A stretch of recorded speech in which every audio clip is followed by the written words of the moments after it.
There is absolutely no doubt left in anyone's mind. If you watched the press conference yesterday, if you read between the lines of what General Manager Dan Morgan was actually saying, you walked away with one undeniable truth branded into your brain. The questions about the direction of this franchise are gone, and the blueprint for 2026 is officially being drawn right in front of our faces. We finally have our answer on the draft, the coaching staff, and the roster, and it changes everything about this team's future. Before we break down the most revealing 40 minutes of the offseason, do me a huge favor and hit that like button, subscribe to the channel, and share this with every diehard fan who needs to hear the truth today. Let's be real with each other for a second. How many times have we sat here, year after year, debating what the front office is thinking? How many off-seasons have we spent arguing over whether they are going to draft for potential or actually fix the gaping holes on this roster? That conversation is officially dead. Buried. Done. Because what we heard from Dan Morgan wasn't just typical GM speak, it was a declaration of intent. He sat there and confirmed that for the number 19 overall pick, the strategy has shifted. He admitted there are about 600 names on their board, but he dropped a bombshell that we need to dissect. He said that if it comes down to two players with equal grades, if it's a tie between a flashy luxury pick and a player who fills a desperate need, he is leaning toward the need. Think about that. For years we have been terrified of reaching, but now we have a GM who is openly telling us that he is not going to ignore the glaring weaknesses on this team just to take the best player available, in a vacuum. This raises a massive rhetorical question for all of us: if an elite offensive tackle slides to 19, do you sprint to the podium to protect your franchise quarterback, or do you try to get cute and trade back? It has never been more clear that the offensive line is the priority. Morgan didn't mince words. He said they were planning to add heavy reinforcements to the trenches even before the injuries in the playoffs. That tells me one thing.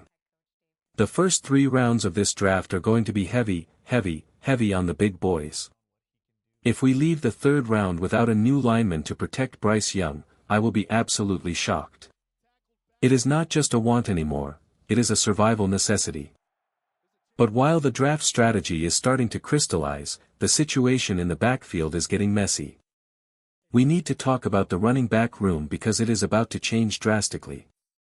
Morgan addressed the current starter situation, and while he played nice and said there hasn't been a formal request to leave, we all heard the comments from last Sunday. We know what was said. The man wants to be a bell cow. He wants the rock 25 times a game. And looking at how the touches were split down the stretch, it is becoming painfully obvious that he is not going to get that here. My prediction is that he is gone. He is walking.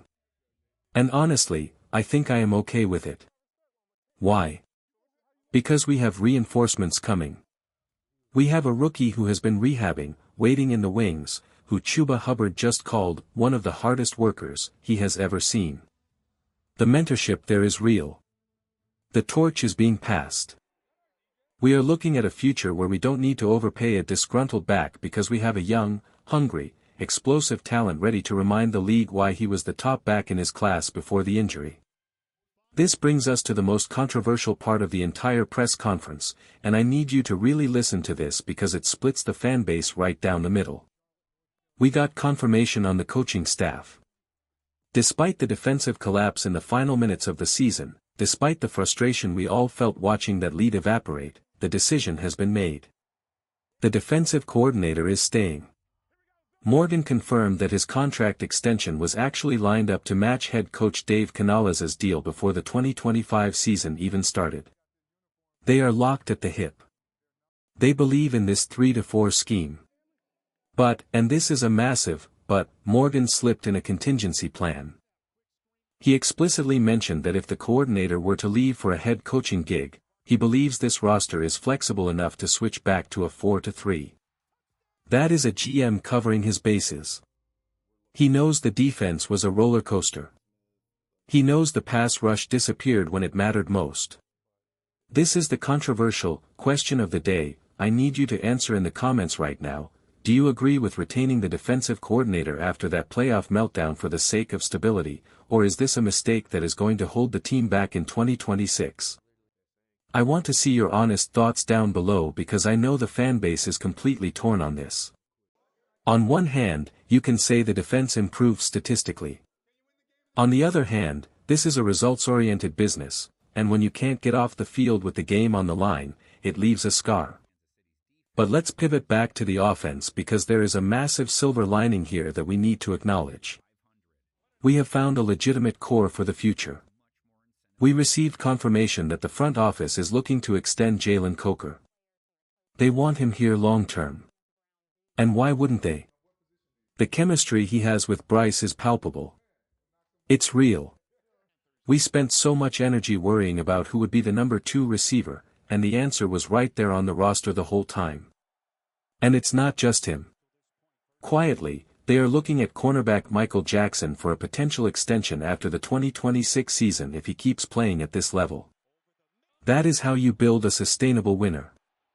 You identify your core, and you lock them down before they hit the open market. Speaking of the core, we are in the middle of awards season, and I need every single one of you to mobilize. The voting is open for Rookie of the Year, and we need to make sure Tetairoa McMillan gets the respect he deserves. I know the national media is obsessed with the quarterbacks. I know they want to give the award to a signal caller or maybe one of the flashy running backs. But look at the numbers. Look at the impact. T-Mac set franchise records. He carried this passing attack on his back for weeks at a time. If they want to give the MVP to the quarterback in New England, fine. Let them have it. But do not rob T-Mac of Rookie of the Year. Go to NFL.com, cast your vote, and let's bring that hardware back to Carolina where it belongs. We also need to address the fan-to-fan aspect of this. I saw a comment recently from a viewer saying that podcasts and channels like this are ruining sports because of the negativity. Look, I get it.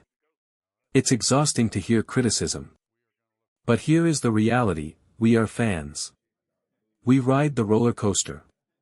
When the team plays well, we celebrate like maniacs.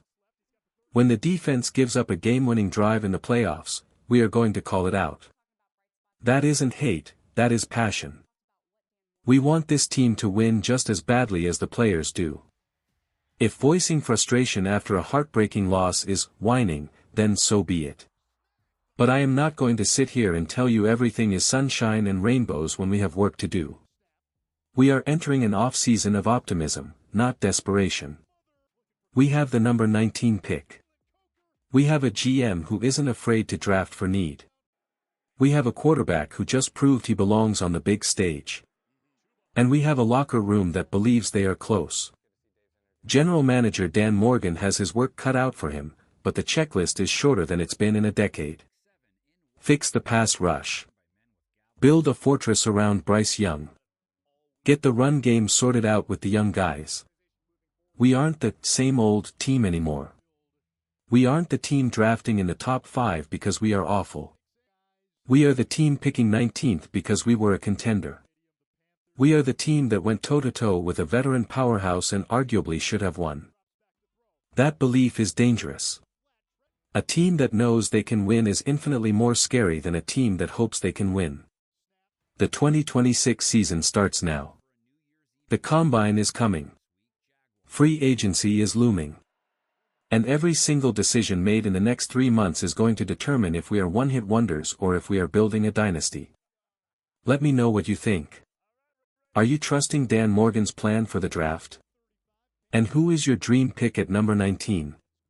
Let's talk about it in the comments. I appreciate every single one of you rocking with me for all these episodes. We are just getting started. Stay tuned, stay passionate, and as always, keep pounding.